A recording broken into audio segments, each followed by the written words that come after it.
এক সরলরেখায় জ্বলছে পরপর অগণিত চিতা, বাতাসে পোড়া কাঠের গন্ধ, জ্বলন্ত চিতার ধোঁয়াতে জ্বলতে থাকে চোখ, আপনজনকে হারানোর শোকে ক্রন্দনরত মানুষজন। এই সব কিছুর অভিজ্ঞতা আপনি একটি জায়গাতেই পাবেন, আর সেটা হলো শ্মশান। সেটা কারোর অজানা নয়, কিন্তু এমন শ্মশানের কথা আপনারা জানেন কি যেখানে কয়েক শতক ধরে চিতার আগুন কোনোদিনও নেবেনি? শুনতে অবাক লাগলেও এমন শ্মশান এই পৃথিবীতেই বিদ্যমান। সেটা আর কোথাও না, ভারতের সবথেকে প্রাচীন শহর বেনারসের সেই মণিকর্ণিকা ঘাট বা মাসান ঘাট। মণিকর্ণিকা ঘাট, যেখানে চিতার আগুন কখনো নেবে না। প্রতিদিন শত শত মৃতদেহ আসে সৎকারের জন্য। এই ঘাটের নাম মণিকর্ণিকা কেন হলো, তার সাথে এই ঘাটের পিছনের রহস্য বা ইতিহাস আপনাদের সামনে আজ আমি তুলে ধরতে চলেছি। তো চলুন বেশি কথা না বলে ভিডিওটা শুরু করা যাক। আর হ্যাঁ, চ্যানেলে নতুন হয়ে থাকলে অবশ্যই সাবস্ক্রাইব করে নেবেন। মণিকর্ণিকা ঘাট ভারতের উত্তরপ্রদেশ রাজ্যের বারাণসী শহরে গঙ্গা নদীর তীরে অবস্থিত একটি শ্মশান ঘাট। বারাণসীর দশাশ্বমেধ ঘাট এবং সিন্ধিয়া ঘাটের মধ্যবর্তী স্থানে এর অবস্থান। হিন্দু ধর্মাবলম্বীদের বিশ্বাস, মণিকর্ণিকা ঘাটের শ্মশানে মৃতদেহ দাহ করা হলে মৃতের আত্মা মোক্ষ অর্জন করে বা পুনর্জন্মের চক্র হতে মুক্তি লাভ করে। এ কারণে এই ঘাটটি প্রবীণ হিন্দু ধর্মাবলম্বীদের জন্য একটি বিশেষ তীর্থস্থান হিসেবে সুপরিচিত। এছাড়াও এই ঘাটে বারাণসীর হিন্দু বংশ সমূহের নিবন্ধন সংরক্ষিত আছে। পৌরাণিক ইতিহাস। মণিকর্ণিকা ঘাট বারাণসীর অন্যতম প্রাচীন ঘাট। ঘাটটি হিন্দু ধর্মের সম্মানিত ও পবিত্র স্থান হিসেবে বিবেচিত। পঞ্চম শতাব্দীর গুপ্তলিপিতে ঘাটটির কথা উল্লেখ রয়েছে। হিন্দু পুরাণ অনুসারে সত্যযুগে কোনো এক সময়ে শিবের ওপর প্রতিশোধ নেওয়ার জন্য দক্ষ রাজা বৃহস্পতির নামে এক যজ্ঞের আয়োজন করেছিলেন। কন্যা সতী দেবী তার ইচ্ছার বিরুদ্ধে যোগী শিবকে বিবাহ করায় দক্ষ ক্ষুব্ধ ছিলেন। দক্ষ শিব ও সতী ছাড়া প্রায় সকল দেবদেবীকে নিমন্ত্রণ করেছিলেন। শিবের অনিচ্ছা সত্ত্বেও সতী দেবী শিবের অনুসারীদের নিয়ে অনুষ্ঠানে উপস্থিত হন। দক্ষ দেবী মহামায়াকে কথা দিয়েছিলেন, তিনি তার কোনো রূপ অপমান করলে তিনি তাকে ত্যাগ করবেন। কিন্তু সতী আমন্ত্রিত অতিথি না হওয়ায় তাকে যথাযোগ্য সম্মান দেওয়া হয়নি। অধিকতর দক্ষ শিবকে অপমান করেন। সতী তার স্বামীর প্রতি পিতার এই অপমান সহ্য করতে না পেরে যোগ বলে আত্মাহুতি দেন।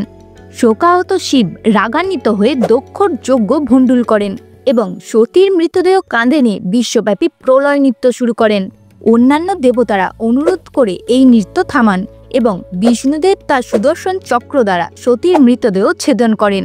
এতে সতীর দেহ 51 খণ্ডে বিভক্ত হয়ে ভারতীয় উপমহাদেশের বিভিন্ন জায়গায় পড়ে এবং পবিত্র পীঠস্থান হিসেবে পরিচিতি পায়।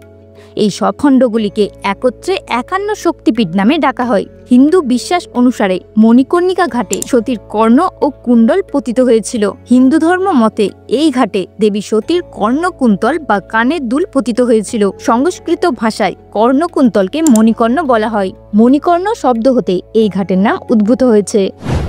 ঘাট সম্পর্কে আরও একটি কাহিনী প্রচলিত রয়েছে। লোকমত অনুযায়ী মহাদেব মাতা পার্বতীকে একটি কানের দুল উপহার হিসেবে দিয়েছিলেন। সেটি মাতা পার্বতীর খুবই প্রিয় ছিল। একদিন মহাদেব ও মাতা এই ঘাটে স্নান করতে আসেন। অসাবধানতাবশত সেই দুল স্নান করতে যাওয়ার সময় হারিয়ে যায়। মহাদেব অনেক খুঁজলেও সেই মণিখচিত দুলটি খুঁজে পাননি। মাতা পার্বতী অলঙ্কার হারাবার দুঃখে এই ঘাটটিকে একটি অভিশাপ দেন।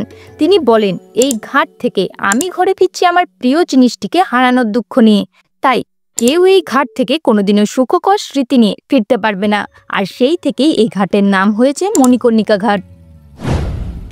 মণিকর্ণিকা ঘাট কেবল একটি শ্মশান নয়, বরং বারাণসীর একটি আধ্যাত্মিক ও সাংস্কৃতিক প্রতীক, যা সারা বিশ্ব থেকে তীর্থযাত্রী, পর্যটক এবং আধ্যাত্মিক সাধকদের আকর্ষণ করে। মণিকর্ণিকা ঘাট ভৌত ও আধ্যাত্মিক জগতের মধ্যে একটি সেতু হিসেবে কাজ করে। এর ঐতিহাসিক, পৌরাণিক এবং সাংস্কৃতিক তাৎপর্য ভারতের আধ্যাত্মিক ঐতিহ্যের সমৃদ্ধ চিত্রকলার প্রমাণ। এই ঘাটের সাথে সম্পর্কিত আচার অনুষ্ঠান এবং বিশ্বাস আমাদের জীবন ও মৃত্যুর চিরন্তন চক্র এবং অস্থিরতা ও মুক্তির গভীর শিক্ষার কথা মনে করিয়ে দেয়।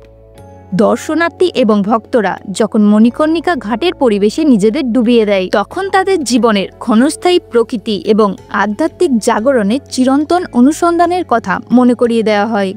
এই পবিত্র স্থানটি অস্তিত্বের গভীর রহস্য বুঝতে আগ্রহীদের জন্য আশা, সান্ত্বনা এবং অতিক্রান্ততার আলোকবর্তিকা হিসেবে রয়ে গেছে। মণিকর্ণিকা ঘাটের পিছনের ইতিহাস আপনাদের কেমন লাগলো আমাকে কমেন্টে জানাতে ভুলবেন না। আর ভিডিওটা ভালো লাগলে একটা লাইক করে চ্যানেলটি সাবস্ক্রাইব করে নেবেন। দেখা হচ্ছে আবার পরে নতুন একটা ভিডিওর সাথে। ততক্ষণের জন্য টাটা।